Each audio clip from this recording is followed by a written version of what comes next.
En su film La barrera del sonido, David Lean nos mostró lo que era en la posguerra un intento de pasar a Mach 1, la velocidad del sonido. En el tablero de a bordo, el indicador de Mach. El mismo muestra la relación entre la velocidad del avión y la velocidad del sonido.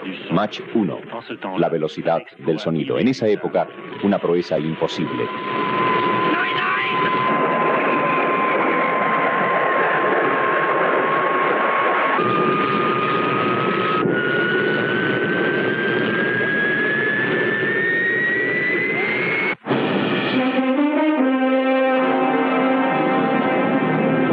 TF1 y Pathé Cinema presentan Historia de la aviación.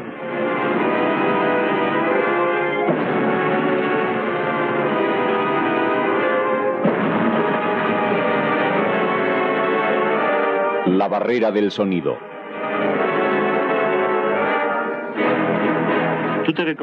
Todo había comenzado unos 15 años antes en América. A raíz de los trabajos del Dr. Goddard, se iniciaron los ensayos con todo tipo de cohetes. Pero el patín de hielo y la reacción no llevan lejos. 1929. Fritz von Opel, el conocido constructor alemán de automóviles, prueba en Frankfurt un planeador munido de 16 cohetes. Luego de varios intentos, la máquina logra una velocidad de 150 kilómetros por hora. No es un éxito, pero entre los ingenieros que trabajaron en el proyecto estaba el famoso profesor Lippisch, quien en 1941 diseñará el Messerschmitt 163 Comet. 1000 kilómetros por hora, una amenaza para los aliados, pero también para los pilotos. La técnica del avión cohete todavía era incierta. Los rusos harán su experiencia. El piloto de prueba, Bakhchevanchi, se prepara el 15 de mayo de 1942 a despegar por primera vez en un avión cohete. Unos instantes más y Bakhchevanchi morirá.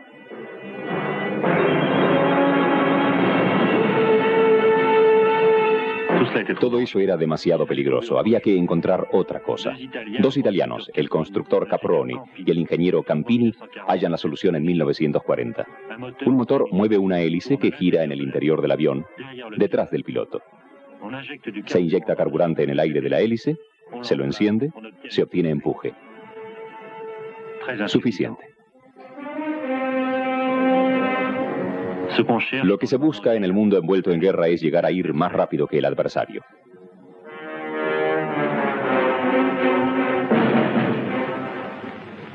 Hasta ese momento no se conocía más que la hélice, que se enrosca en el aire como un tirabuzón. El cohete es un cilindro cerrado en un extremo que contiene un explosivo a pólvora o gas líquido. Boom, y sale violentamente hacia atrás. Hemos visto cómo el avión cohete sale también violentamente hacia adelante.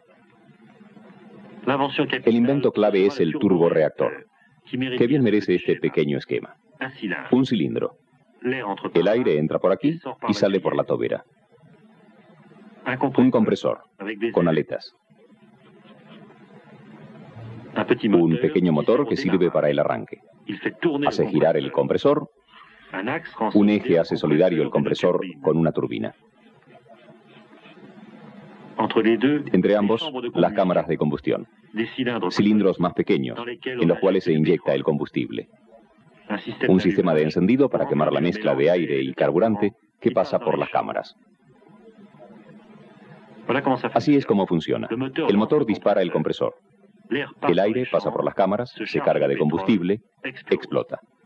Luego se expande y pasa violentamente a través de la turbina, provocando un empuje que hace avanzar el avión. Pero también hace girar la turbina, que a su vez hace girar el compresor. Es un verdadero movimiento perpetuo. Los verdaderos pioneros de los reactores fueron los ingleses. Frank Whittle obtuvo su primera patente en 1930. Con la guerra, Whittle y su equipo introducen su creación.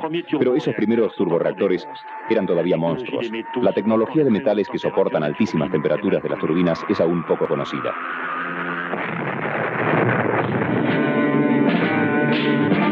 Frank Whittle no se descorazona. Logra un reactor de 850 kilogramos de empuje que equipará al primer avión a reacción inglés, el Gloster E-2839. El 15 de mayo de 1941, el Gloster despega por primera vez.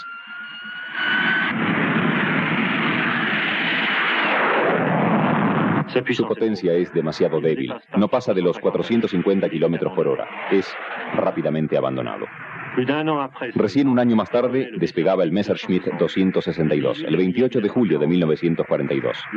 También a este le faltaba potencia, con sus dos reactores Jumo 004 de 450 kilogramos de empuje. Sin embargo, es con él que los pilotos alemanes se lanzarán a la batalla, a fines del 44. Después de la guerra, algunos pilotos aliados probarán el Messerschmitt 262, entre ellos Pierre Klosterman. El despegue era espantoso porque uno veía el fin de la pista que llegaba y el aparato no aceleraba. No había nada que hacer, uno no lo veía acelerar. Entonces uno se decía, despegaremos. Y luego, finalmente, despegaba en forma suave, suave, suave, apenas enganchado a sus reactores. Pero desde el momento en que aceleraba, era realmente como un proyectil, llegando a su velocidad de crucero, y en ese momento empezaba a vivir, respondía a los mandos. Era algo absolutamente admirable. Yo lo he visto 2 veces en combate aéreo, y ambas veces tuve la impresión de ver un cometa que pasaba frente a nosotros. El Messerschmitt 262 había demostrado la superioridad absoluta del avión a reacción sobre los cazas a hélice, pero demasiado tarde.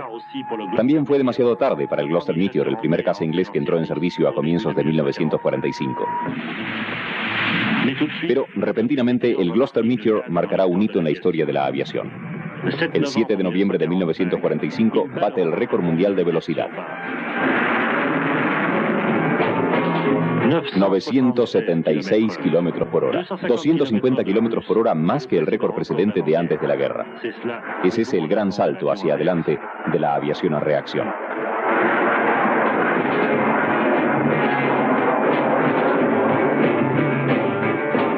Los americanos estaban atrasados. Habían logrado su primer avión a reacción en 1942, el Bell P-59 Air Comet. El avión era tosco, lento, no respondía a las esperanzas cifradas en él.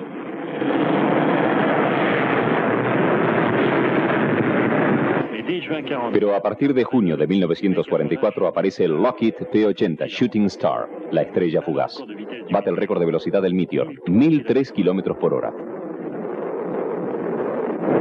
En esa febril carrera por la velocidad, ¿permitirán los rusos que se los aventaje? Es el gran Alexander Yakovlev, el encargado de construir el primer avión a reacción soviético. El piloto de prueba, Mikhail Ivanov, intentará el primer vuelo el 24 de abril de 1946.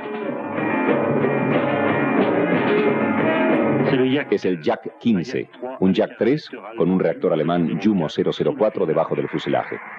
Explotará al final de la pista. Luego el Yak 15 será construido en serie y equipará las escuadrillas de la Unión Soviética y de las llamadas democracias populares. En Francia todavía estaban recuperándose. Miles de restos de aviones alemanes cubrían los aeropuertos destruidos. En las fábricas en ruinas había que recomenzar a trabajar urgentemente. 11 de noviembre de 1946. Una fecha, una hazaña, el primer vuelo del SO-6000 Triton. No está mal. Solo 6 meses después de los rusos volaba el primer avión a reacción francés. Casi enseguida le sigue un prototipo asombroso, el Espadón, 1000 kilómetros por hora.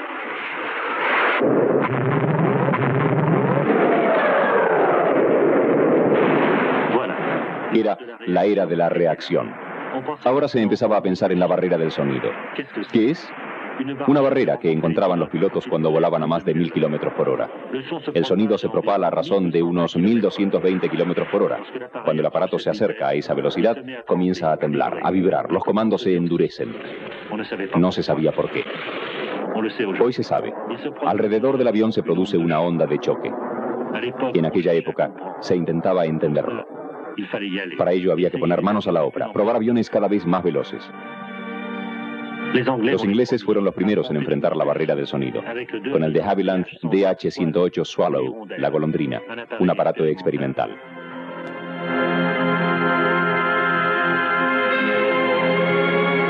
El 15 de mayo de 1946 se prepara para su primer vuelo.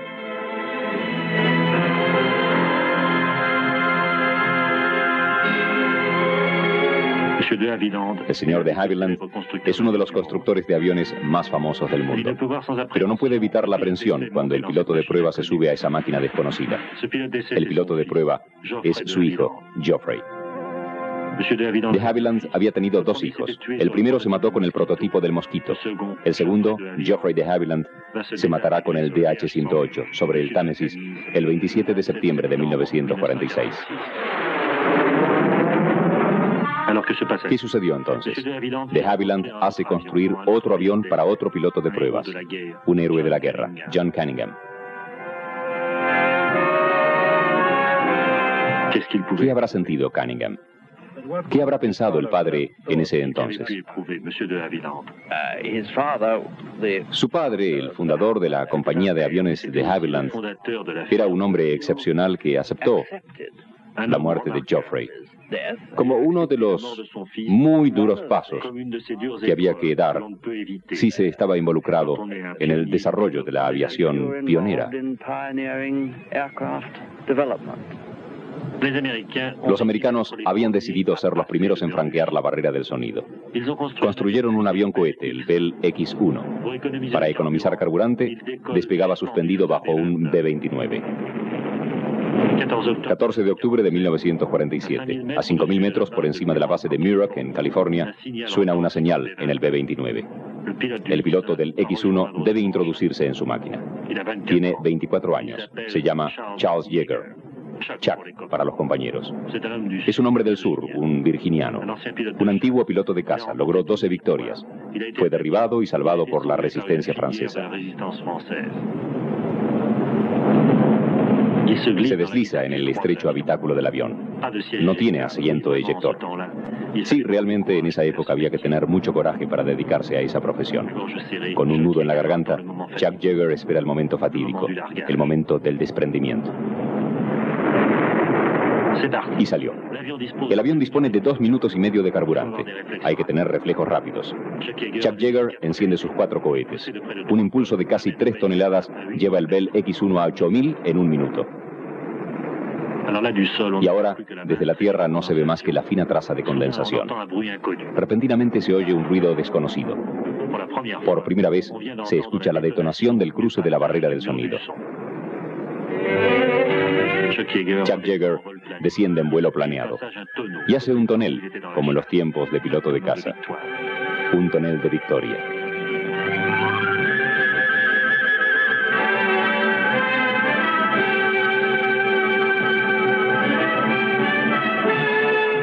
Chuck Yeager se convierte en el primer hombre que ha logrado pasar la barrera del sonido.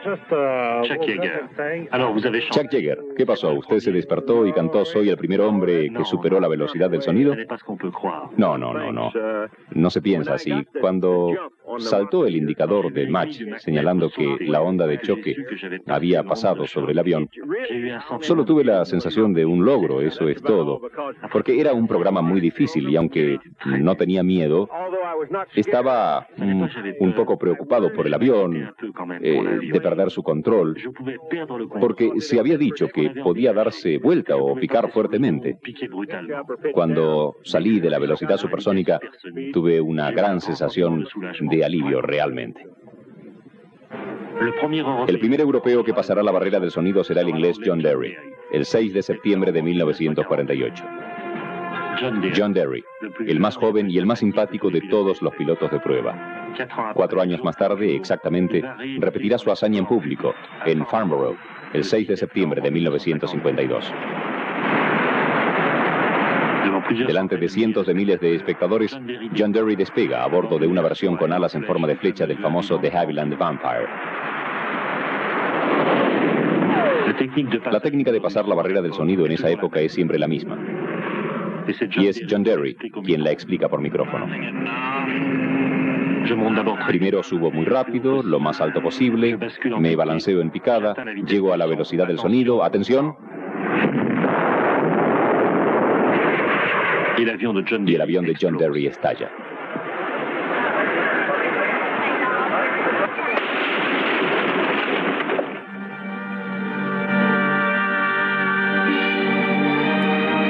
A 1000 por hora, los pedazos de acero alcanzan a la muchedumbre. 63 víctimas.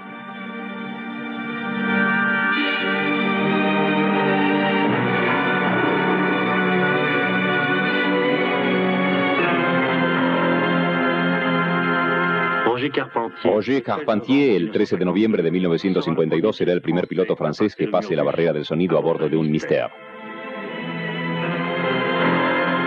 También él morirá probando otro avión, como Kostya Rozanov, una maravillosa piloto. No se terminaría nunca de citar todos los muertos, un pesado tributo pagado por esa frenética carrera de velocidad. Perdimos muchos pilotos de pruebas en esos días porque no teníamos ningún tipo de simulador ni pruebas de viento. Nuestros métodos eran empíricos.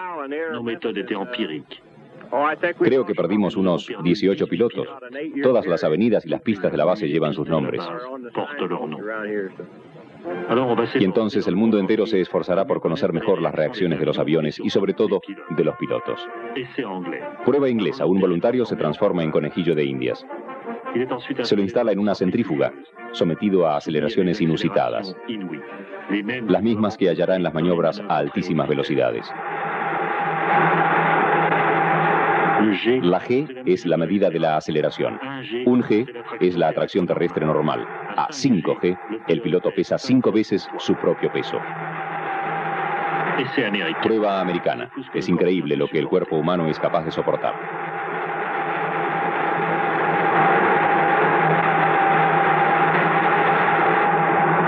Prueba soviética con el piloto Shelianov.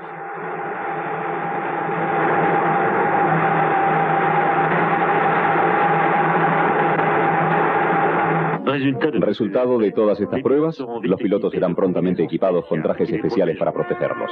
Luego hay que asegurar su supervivencia en caso de desperfecto o de accidente. Un solo medio, el asiento eyector. Un cartucho de pólvora deberá proyectar al piloto fuera del avión perdido a gran velocidad. El piloto despliega primero una cortina por encima de su cabeza para protegerse de la presión del aire. Se multiplican los ensayos sobre rieles verticales, luego con aviones especialmente equipados. El sistema se perfecciona. El piloto puede saltar ahora hasta con la carlinga cerrada.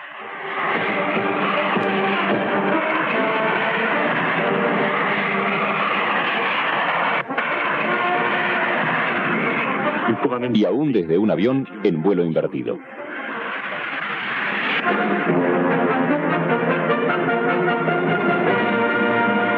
Y las pruebas siguen. Se suceden los prototipos, cada vez más rápido. Y aparece en Francia una revolucionaria familia de aparatos, los aviones Leduc. René Leduc, 50 años, ha inventado algo totalmente nuevo. Ha construido esta máquina, la ha diseñado, con una tenacidad casi maníaca. Hoy, para hablarnos de su avión, el mejor especialista, el hijo de René Leduc. Es el 010, el primero. Era el más hermoso, por otra parte. Mi padre lo amaba. Es un avión de líneas maravillosas. El piloto se instalaba en esta cabina de plexiglas que usted ve. Tenía una visión un tanto limitada y había que ser muy buen piloto para subir a semejante aparato. Había 2 tragaluces de costado para la visión lateral y uno abajo. La cabina, toda esta parte, estaba sostenida por un ceñidor. Era totalmente desprendible. Es decir, que el piloto no necesitaba saltar con paracaídas. La cabina misma hacía de paracaídas y él llegaba a tierra con su cabina. Aquí se ven las alas extremadamente finas de perfil laminar y que sin embargo contenían 1000 litros de combustible. El tren de aterrizaje era muy simple y no tenía más que una función, es decir, salir porque el avión no despegaba por sus propios medios. Era transportado por un Languedoc, un cuatrimotor, y luego soltado a una velocidad de 300 kilómetros por hora. A esa velocidad el piloto podía comenzar a propulsarse por sus propios medios. El famoso motor, esta famosa tubería, todo el secreto está ahí dentro. Ven ustedes la simplicidad de este avión. No había ninguna pieza en movimiento. Para comprenderlo mejor, hay que venir a la parte posterior del aparato, al cono de salida. Desde aquí pueden ustedes ver el interior y se darán cuenta de que no hay nada. Nada, absolutamente nada. Ese era el secreto. La tobera termopropulsora, el estatorreactor. Quemadores concéntricos inyectan el combustible en la corriente de aire de ese tubo de estufa. Aún falta que haya una corriente de aire, por eso es que se lleva el Leduc con un cuatrimotor hasta la velocidad de 300 kilómetros por hora.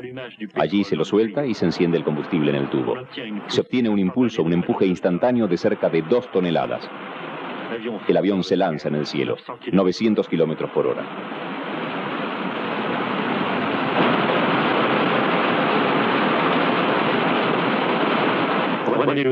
René Leduc hará volar sucesivamente 4 prototipos diferentes.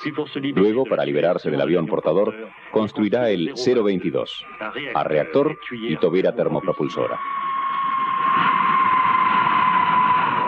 Diciembre de 1956, el 022 despega por sus propios medios.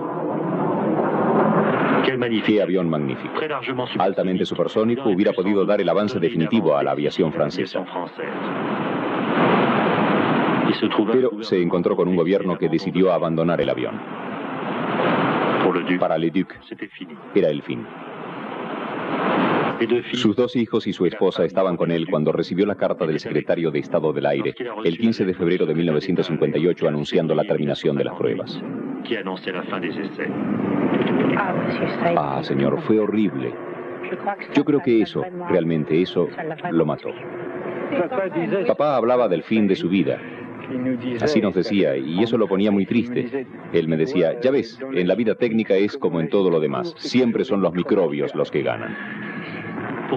Y sin embargo, la fórmula había dado muy buenos resultados con otros aviones, como el Griffon, construido en la misma época por la Nord Aviation en Francia. A bordo de él, André Turcat pasará la barrera del sonido en ascenso, volar a Mach 2, 2 veces la velocidad del sonido. Y bien, el Griffon también será abandonado. Los constructores franceses se agotaron ensayando otras fórmulas más discutibles, como el Trident, interceptor a cohetes.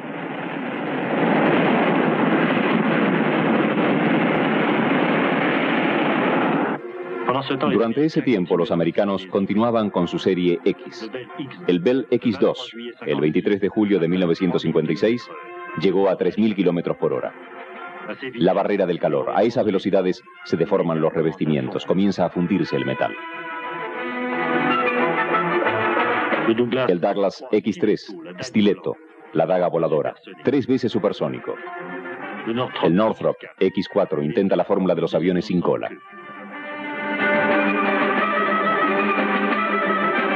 El Bell X-5 explora el dominio de las alas de geometría variable. Todas estas investigaciones tenían, de hecho, una meta militar. En todo ese periodo, dominado por la Guerra Fría, era necesario poner a punto lo más rápidamente posible un avión de caza muy veloz y eficaz. Una de las lecciones más importantes que habíamos aprendido de la experiencia del X-1 fue el descubrimiento de que era necesario tener un timón de profundidad variable, aquí atrás, que permitiera cambiar el ángulo de incidencia al acercarse a la velocidad del sonido.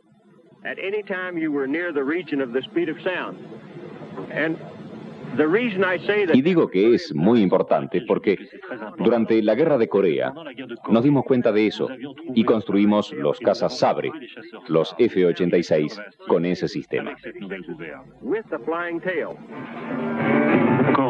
Corea, de 1950 a 1953, un nuevo capítulo de la guerra aérea, el combate entre cazas a reacción. El americano F-86 Sabre vuela a 1.000 kilómetros por hora, pero lleva también un armamento clásico, 6 ametralladoras de 12,7.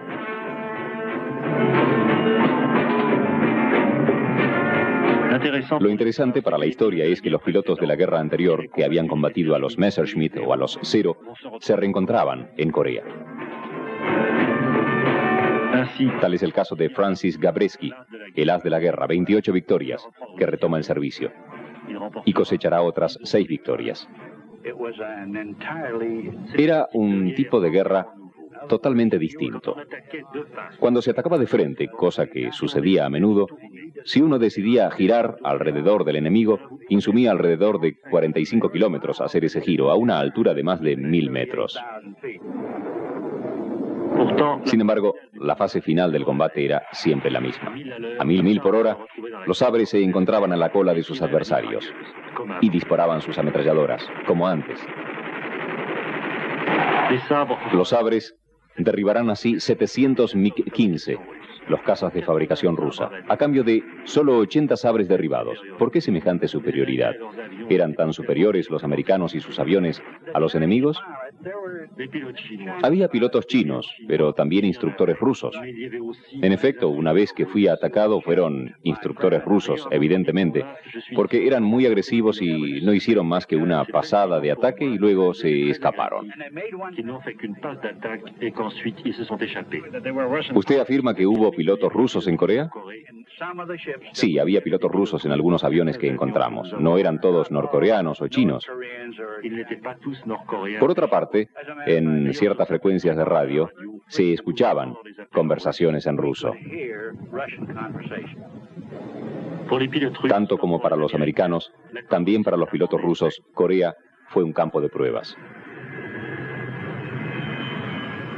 Su avión era el MiG-15, una mezcla de investigación alemana, reactores de origen inglés y construcción típicamente soviética, es decir, rústica y sólida. Fue seguido por los MiG-17 y 19, netamente supersónicos, y el Sukhoi 7. Y en 1956 aparecen los Sukhoi 9 y el MiG-21.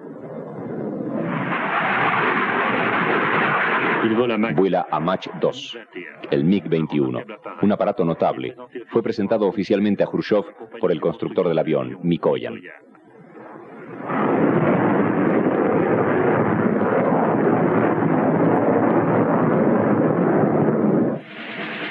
Se verá a los MiG-21 en acción en otra guerra, la de Vietnam. Con ellos, los pilotos vietnamitas lograrán éxitos considerables luego de su entrenamiento en la Unión Soviética. Tal es el caso de Le Tan Dao, 25 años, 13 victorias. Sobrevivió a la guerra. El armamento del avión ahora es el misil. Estos son los Ki-13 Atoll de fabricación soviética. Con ellos, los MiG enfrentarán a sus adversarios norteamericanos, los McDonnell Phantom.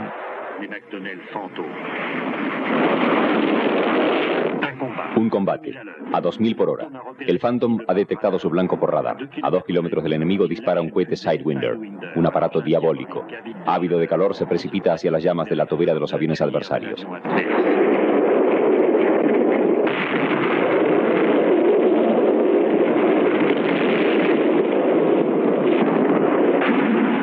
El combate aéreo se ha convertido en un fantástico duelo supersónico de computadoras, de radares, de electrónica. Uno de los peores adversarios del MiG ruso será un avión francés. El Mirage 3, después de haber surgido de las fábricas Dassault en 1955, se produjeron más de 1300 ejemplares, el mayor éxito de la industria aeronáutica francesa. 23 países lo utilizan. Pero será sobre todo Israel quien dará al Mirage su extraordinario renombre. En 2 guerras consecutivas, los pilotos judíos harán picadillo a los MiG de la aviación árabe.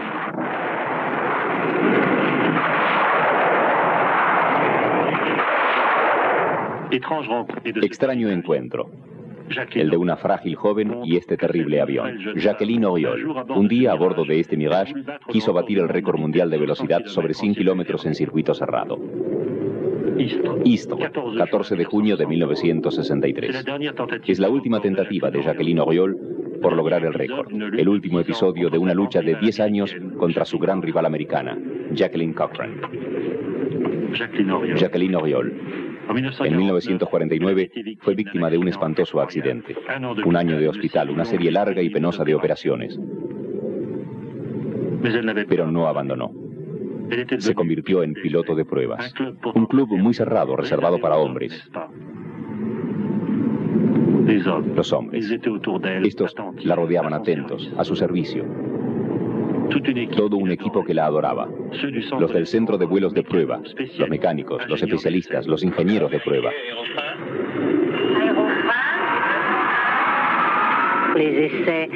Las pruebas de aerofrenos ya estaban hechas.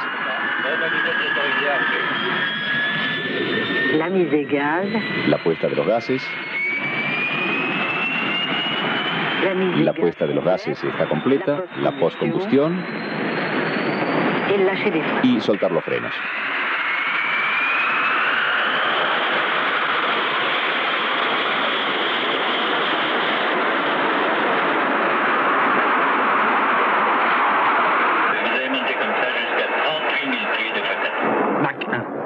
Mach 1. ¿Qué siente ella más allá de la velocidad del sonido? Es el júbilo de tener entre las manos algo, de ejercer un impulso sobre uno mismo y de hacer obedecer así tanta potencia. Es tal vez más lindo aún para una mujer que para un hombre, no sé. Yo sé que jamás la he ejercido mucho, mi autoridad sobre otros, pero ejercerla sobre los aviones, eso sí que es maravilloso. 2038 kilómetros por hora, récord batido. Retorno a la base, con un récord más. Un día, sin duda, nos asombraremos de nuestro asombro. ¿Cómo? ¿Una débil dama en ese monstruo de acero? ¿Por qué no? Todas esas mujeres, Jacqueline Auriol, Elisabeth Boselli, Valérie André, Jacqueline Cochran, todas han debido su fama a esta injusticia que reserva la aviación para los hombres. Ellas no fueron más que pilotos, como los demás.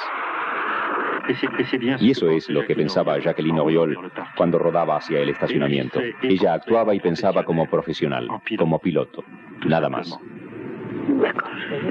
Bueno, cuando aterricé normal y felizmente, sabía que iba a encontrar a toda esa gente que había preparado ese récord conmigo y que habían sido tan esenciales como yo en su preparación y en su éxito. Yo sabía que ellos me estaban esperando y que tal vez estarían más contentos que yo porque yo iba a perder esa especie de momento fantástico que es la amistad, la cohesión del equipo alrededor de un récord, sencillamente. Y salí del avión.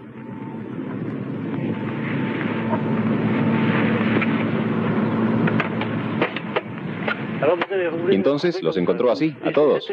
Eran ellos, ¿no? Sí, los encontré a todos. Es verdad, eran ellos. Y claro, estábamos muy felices y Madame Auriol me pidió un peine para peinarse.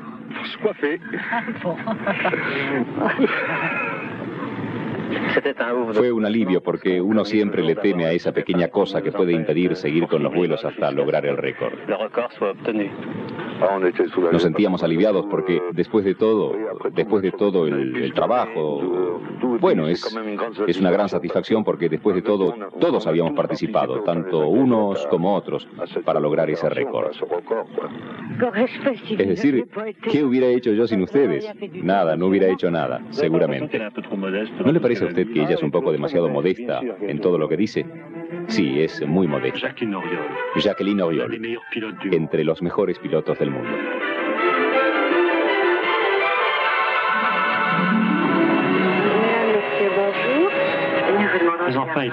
Pero evidentemente, en la aviación la imagen tradicional de la mujer es la de azafat. Con sus largas piernas, su uniforme y su sonrisa, atraerá a la clientela masculina a bordo de los aviones.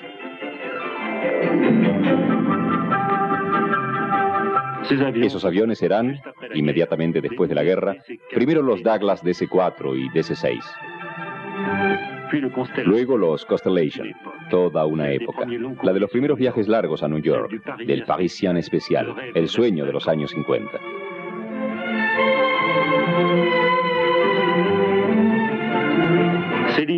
Esas líneas tuvieron un éxito tal que rápidamente se comienza a soñar con el transporte en masa. En 1949 los ingleses construyeron el Bristol Brabazon. Pesa 131 toneladas.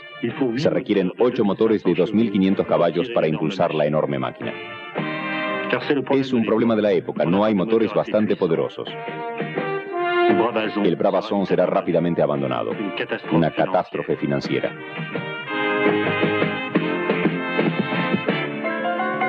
Algo que no descorazona a los ingleses. En 1952 sacan un enorme hidroavión, el Sandnes Row Princess, 150 toneladas, 6 motores de 3.800 caballos. Pero qué idea, un hidroavión, una fórmula pasada de moda hace ya tiempo. El Princess, una hermosa máquina, pero otra catástrofe financiera. En su género, el peor será este hidroavión gigante americano. 200 toneladas, una inmensa carcasa de madera, previsto para 700 pasajeros. Le costó $25 millones a Howard Hughes.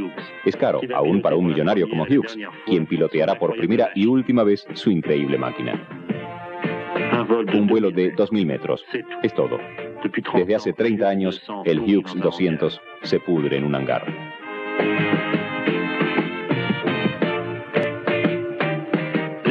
Los ingleses, siempre a la cabeza del progreso, se lanzan tempranamente, casi diríamos demasiado tempranamente, al transporte a reacción. El de Havilland Comet sale de fábrica en 1949. El 27 de julio, el piloto de prueba John Cunningham despega por primera vez.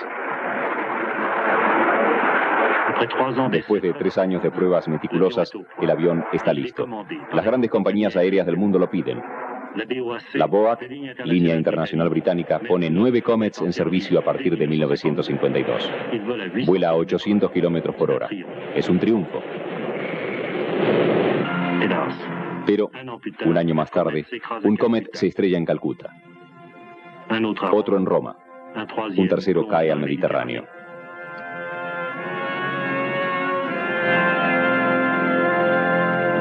John Cunningham. Me fue muy difícil entender qué era lo que pasaba.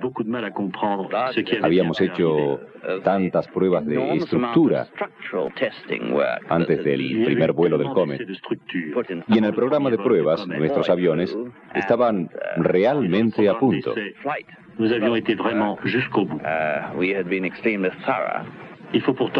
Hay que partir de cero. En de Havilland acusan el golpe y se ponen a trabajar. Una célula de Comet se instala en una gran cisterna, sometido a presiones cada vez mayores. Se descubre así la causa de los accidentes. El metal, a la altura de las ventanillas, cerca de las alas, no ha resistido la presión de lo que se denomina presurización de la cabina, es decir, el restablecimiento de una atmósfera normal en las alturas a las que volaba el avión. Creo que la relativa seguridad de los aviones de hoy en día debe mucho al enorme trabajo que realizamos para comprender qué era lo que había causado la ruptura del metal.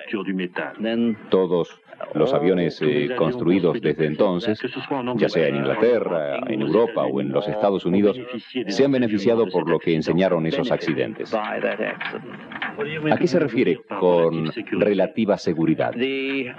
Al conocimiento de las reglas de seguridad en la presurización de la cabina y cómo debe construirse la estructura. Pero ¿a qué se refiere por relativa?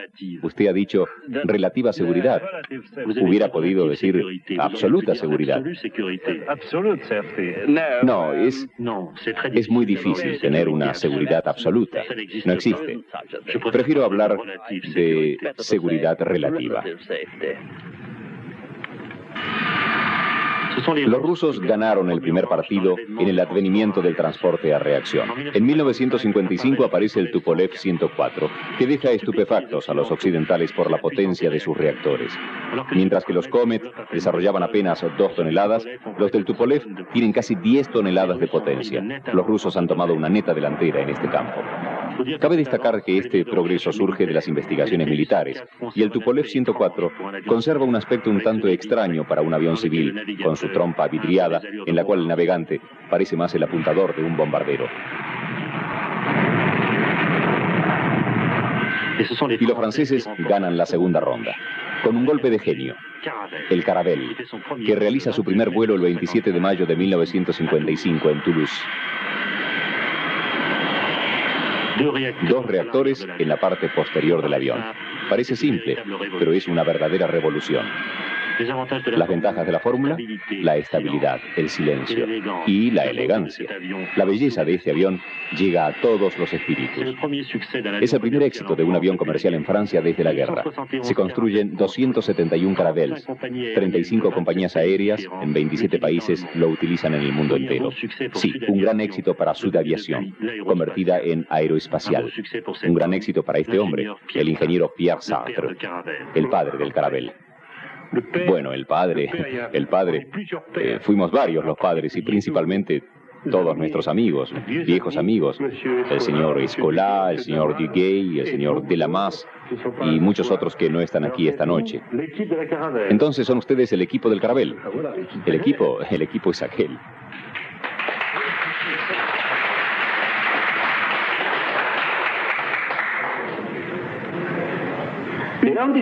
Se discutía una idea en la mesa de diseño, como esta, que vemos aquí, y tuvimos la idea de sacar 2 reactores. Y eso nos dio este diseño que data del mes de septiembre de 1951. Y así surgió el invento de los reactores aquí. Y yo recuerdo que un diario americano, al ver las fotos del Caravelle, dijo: están haciendo en Toulouse lo que el mundo entero hará mañana. Es cierto. Luego del triunfo del Caravelle, todos los constructores del mundo colocaron sus reactores en la parte trasera de los aviones. Cada uno de ellos paga un tributo al aeroespacial. Y así nace toda una serie de aviones que imitan el Caravelle. El Dac 111, el Douglas DC-9, el Ilyushin 62, el Vickers DC-10 y otros. Pero uno se puede preguntar por qué Francia no construyó todos esos aviones. Se había perdido sin duda una magnífica ocasión. Y son los americanos quienes ganan el tercer round, el más bello. Ellos ganan la carrera de la reacción. El 15 de julio de 1954 se desliza en el cielo, en su hermosa vestimenta roja y amarilla, el prototipo del Boeing 707. Este cuatirreactor lleva 150 pasajeros a 900 kilómetros por hora por encima del Atlántico. Llegará a transformar radicalmente la idea misma del transporte aéreo. Adoptado por todas las compañías del mundo, el 707 de un solo golpe achicará el planeta.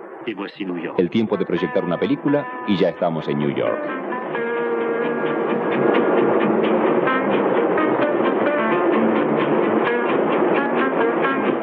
¿Quién lo hubiese creído? Un cine volante a 10.000 metros. Luego, todo va muy rápido. Boeing construye en un año el más grande de todos los aviones, el 747. Con él nace el transporte en masa, 400 pasajeros.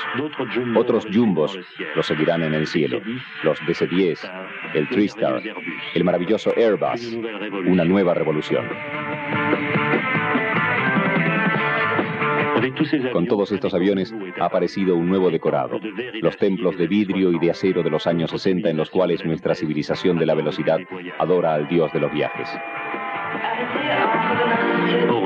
Orly, Kennedy, donde los playboys del jet set, tan queridos por François Sagan, viven en el lujo los sueños de una fotonovela. Pero lo cierto es que todo ha cambiado.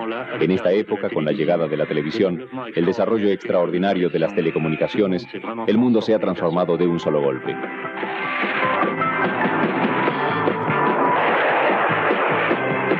He aquí lo que había hecho la aviación. He aquí a lo que había llegado. Pero ¿hacia dónde iba? Hacia el vuelo vertical. Evitar las pistas, los aeropuertos costosos. Desde comienzos de la década del 50, Convair, en los Estados Unidos, había intentado sin mucho éxito hacer volar este monstruo a hélice. Los ingleses intentaron lo mismo con esta jaula voladora. Así se denominaba este banco de pruebas de la Rolls-Royce. 2 reactores y chatarra. Luego, los rusos. Yuri Garnayev, uno de los pilotos de pruebas rusos más audaces, se dedica al turbolet. El mismo principio, un turborreactor que apunta hacia la Tierra.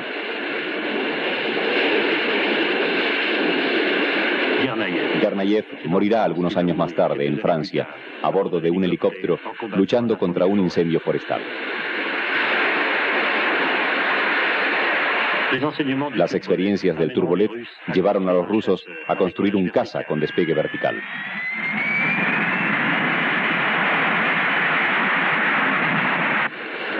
En Francia, la Snecma se lanza a la aventura, con este atar volante de resultados inciertos.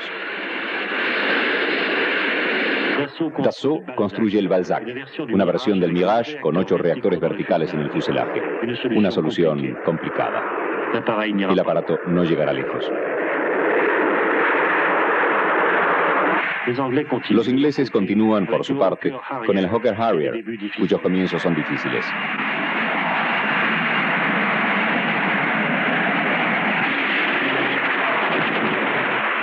Y sin embargo, es el que logrará el éxito. Será construido en serie para la Royal Air Force e incluso, consagración sumamente rara, para los Estados Unidos, que formarán con él escuadrillas de despegue vertical. ¡Qué espectáculo extraño!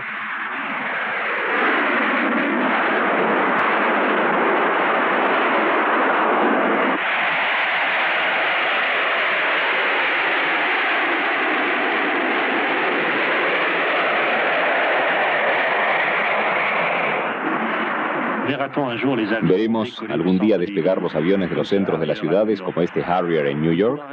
Primero habrá que resolver el problema del ruido, y no será fácil. También se ha soñado mucho durante todos estos años con el ala volante, una verdadera idea de ciencia ficción.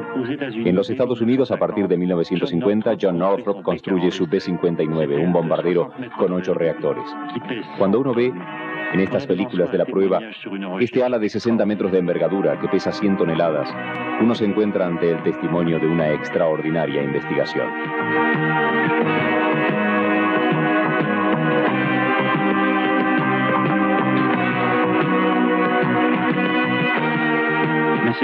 Pero era seguramente demasiado temprano.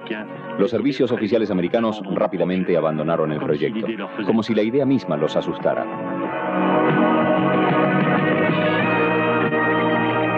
Un golpe terrible para ese gran ingeniero y constructor que es John Northrop.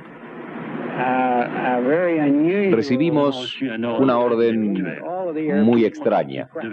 Debían ser destruidos todos los prototipos. Tuvimos que cortarlos en pedacitos y venderlos como chatarra. ¿Es lo que usted más lamenta en su vida? La respuesta es sí. Es lo que más lamento en mi vida.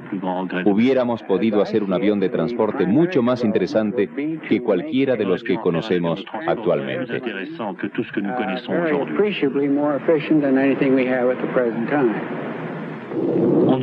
Hubiéramos, deberíamos. La aviación tal vez sería distinta, pero quién sabe. Y continuó, en otras direcciones, hacia otros límites. El X-15, 3 de octubre de 1967. Sobre California sube hacia la estratosfera. Sobre el cuadrante del indicador de Mach, cifras jamás registradas.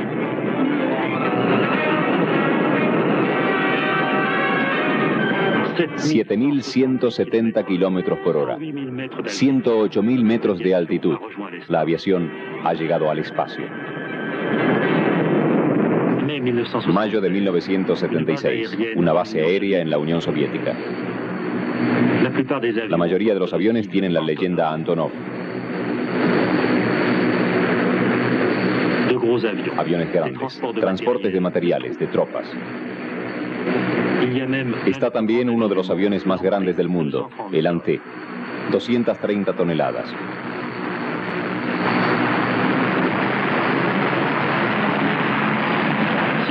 Si demostramos estos aviones ahora es porque el hombre que los imaginó, que los diseñó, que los construyó es tal vez uno de los últimos grandes constructores de la historia de la aviación.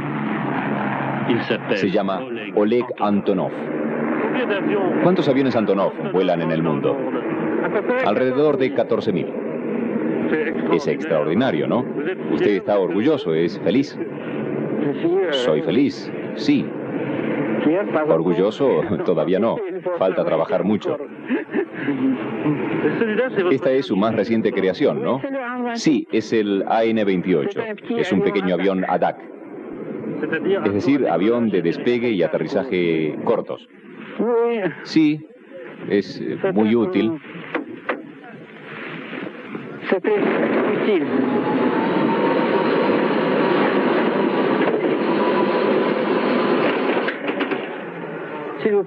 Por aquí, por favor.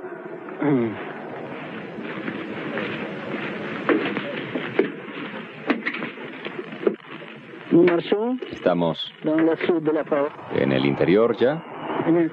Y aquí el puesto de pilotaje.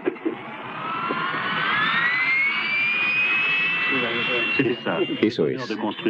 La felicidad de construir aviones. Tener una idea y un día poder entrar, subir a ella por primera vez. Antes era así, ahora ya no. En absoluto. Es una lástima que hayan desaparecido los grandes constructores. Una verdadera lástima. Recordamos bien a Louis Blériot, Farman, Louis Breguet, Douglas, etc. Ahora hay grandes empresas internacionales.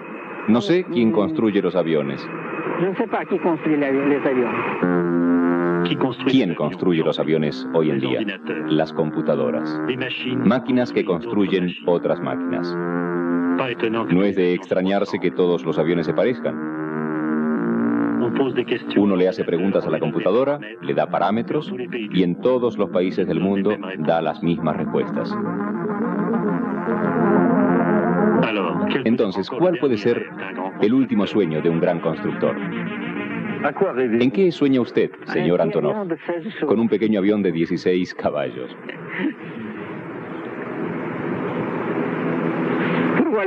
Para volar yo mismo. Al campo.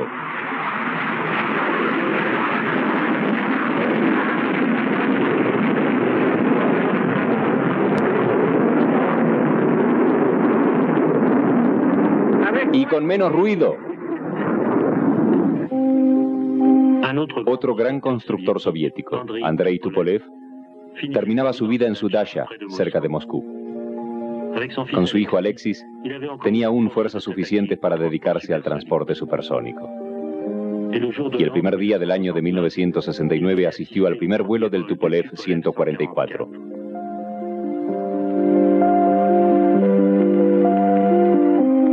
Él, que había trabajado con Yukovsky al principio del siglo, había llegado a ver esto antes de morir. Hoy, de París y de Londres, despegan a diario los Concorde. En 70 años, desde esa mañana de diciembre de 1903, cuando Wright voló por primera vez, cuánto camino recorrido. De aquella frágil máquina de madera y tela de 200 kilos que apenas logró mantenerse en el aire, a ese maravilloso gigante de 180 toneladas que vuela a 2.300 kilómetros por hora. Qué hermosa historia, ¿no es cierto? Y está lejos de su fin. Eso es lo que la hace tan apasionante.